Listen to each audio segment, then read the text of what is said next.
মা বলো না কি আজকে কি রান্না করবো? সবজি রান্না করবো। এই যে দুপুরের জন্য খাওয়া দাওয়া করার লিগে মা। সবজি রান্না করতে চাও? হ্যাঁ সবজি রান্না করতে চাই। বউরে এত সাহস দেওয়া যাবে না, বউর বিপরীতে আমার চলতে হবে সবসময়, নাহলে বউ অনেক চালাক হয়ে যাবে না।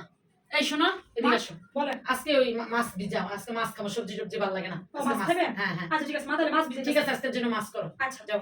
আচ্ছা ও মা, মা কি মা মা বলো, বলো না। আজকে তাহলে দুপুরবেলা কি রান্না করবো? মাছ মাংস বের করি ফ্রিজ থেকে, মাছ মাংস রাঁধি মা। কেন বউ, আমার তো বুড়ি করে তো আমার আগে আগে কথা বলবো? আমি তো এটা বুঝি না। সংসারটা আমার, ঘরের চাবি আমার কাছে, বউর তো এত সাহস দেওয়া যাবে না। না, বউর বিপরীত আমার চরণ লাগবে, মানে বউ আমার সবকিছু বউ হাত করে নিয়ে যাবো।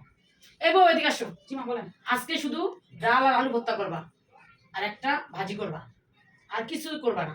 আচ্ছা ঠিক আছে আমি যেটা বলবো এটাই। আচ্ছা ঠিক আছে। আচ্ছা যাও, তাড়াতাড়ি রান্না শেষ করো। আচ্ছা আমার মাথায় কাজ করতেছে না, আমার শাশুড়িটা এমন করতেছে কেন আমার লগে? আমি যে কি মা সবজি রান্না হ্যাঁ কয় মাছ মাংস রাতে, আমি যে কি মা মাছ রান্না হ্যাঁ কয় ডাল ভাত রাতে, মানে আমার মাথায় কাজ করতেছে না আমার শাশুড়ি কি ইচ্ছা করে আমার লগে এগুলো করতেছে কিনা। হ্যাঁ তো আমার জানে না আমার বাড়ি কই, আমার বাড়ি চাঁদপুর। হ্যাঁ কি আমার চিনে আমি কোন গ্রামের মাইয়া? দাঁড়া আমি যা কইতেছে আমার বিপরীত কেন করতেছে, ইচ্ছা করে এগুলো আমার করতেছে, বুঝতেছে আমার খেপাইতেছে। আমি কিন্তু আরে বুঝতেই দিব না, আমি যদি বুঝতেছি আমি হ্যাঁ উড়ে হের মতো চলতে থাকুন, দেখি আমার কি করে। বাবারে বাবা আমার যাই কি তাই বিপরীত চলতেছে, দেখি আমি এবার কি করবো, দেখি আমার পরের কাহিনী বুঝাইতেছি, দেখি এরপর আমার কি কয়। বউ কি করতেছো? ও মা এই যে রান্না করতেছি, রান্না দেখেন না রান্না করতেছি। রান্না করতেছো? হ্যাঁ। আমি আমার হ্যাঁ। বান্ধবীর সাথে গিয়া একটু একটু গল্প করে আই, আর অনেকদিন ধরে দেখা নাই, আবার গ্রাম থেকে আসছে, আমার খবর দিছে তুমি ঠিকঠাক করে রান্না টান্না করে ডাইনিং টেবিলে দিয়ে দাও, খাবার দাবার সব রেডি করো, শুধু কাজ করো, ঠিক আছে? আমি একটু আইতাছি, ওর সাথে একটু গল্প করে। ও বারবার আমার বলতেছে, খবর দিতেছে, আমি যাই না, আমি বিকে আমি আসতেছি, ঠিক আছে? টেনশন আচ্ছা ঠিক আছে, সব রেডি করে আচ্ছা ঠিক আছে, ঠিক আছে। আমার তো চিনে না আমার শাশুড়ি মা, আমার কি চিনে? মা গো মা, আমারে মনে হচ্ছে বাসার কাজের বান্দি পাইছে। বউ কি রান্তাছ, একটু বেশি করে রাইন দাও, একটু ঠিকঠাক করে রাইন দাও, আমি ঘুরতে যাই। যাও যাও ঘুরতে যাও বান্ধবীর লাগে। আমি এই সুযোগে কি করবো, এটা চুলোমুলো সব বন্ধ করে, চুলোমুলো সব বন্ধ করে দিয়া আমি যাই এখন সুন্দর করে মেকআপ করবো, রেডিও মো টিকটক বানাবো।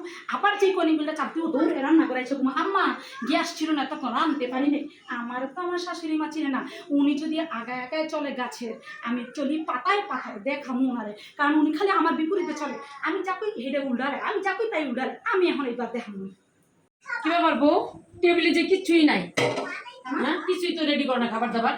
ও মা আমি যে আপনাকে কিভাবে বলবো মা, এটা এতক্ষণ তো কোনো গ্যাস ছিল না মা, আমি দাঁড়ায় থাকতে থাকতাম পাগলা ব্যথা হয়ে গেছে, রাঁধতে পারিনি মা। প্লিজ মা আমার কিছু করো না, আমি কি করবো মা, আমি তো রাঁধতে পারি না, গ্যাস ছিল না তো মা, আমার কি করার আছে? এদিকে অনেক দুপুর হয়ে গেছে, কেউ এই যে সবাই খাইতে আইসা পড়বো। আমি কি করবো মা, আমার কি করার আছে আপনি বলেন আমার। তুমি রাইস কুকারে বসাই দিতা, ওভেনে বসাই দিতা। মা আমার কি বুদ্ধি জ্ঞান নাই? না মা আমার মাথা থেকে যা ভুলে গেছে, আপনি তো পাশে ছিলেন, মনে ছিল না মা, একদম মনে ছিল না। আচ্ছা সরি মা, সরি সরি। আর না কাজ কাম তুই কি ঘুরছো ফিরছো না কিছু করছো? না না সত্যি তো সাহায্য থাকো কি লিগা? সাহায্য থাকে কি হয়েছে মা, কি তুমি যে সাহায্য রইছো রান্না বাড়াই তুই কি তুমি সাচ্ছি না? না না আমি দেখ ঘরের ভিতরে তো সাহায্য থাকুন লাগবো কি লিগা? না না সাহায্য না মা। কি রে গ্যাস আছে, আমার বউ আমার কাছে মিথ্যা কথা কইলো কি লিগা? আমার বউ তো আমার লগে চালাকি করতেছে না, এই বউ তো অনেক ফাইকা গেছে না। এই বউরে তো আমার আচ্ছা করা যাবো না, দাঁড়াই থেকে সব কাম আদায় করে নিতে হইব। বলে দেখো আমি এইবার এই বউরে আমি এমন শাল্টিং দিমু, বোর গোষ্ঠীর নাম উদ্দায়া দিব। হ্যাঁ জানে না যে কেমন শাশুড়ির লগে ঘটনা করতেছে। আমার শাশুড়ির লগে তো আমরা এমন মিথ্যা কথা বলতে পারি না, আর আমার বউ আমার লগে এত মিথ্যা কথা কয়। আমি যদি ওর লগে একটা মিথ্যা কথা কইছি, ওই কেমনি আমার লগে সাজায় বুঝায় কথা বলো, ওর এবার আমি শাল্টিং এর উপরে রাখবো।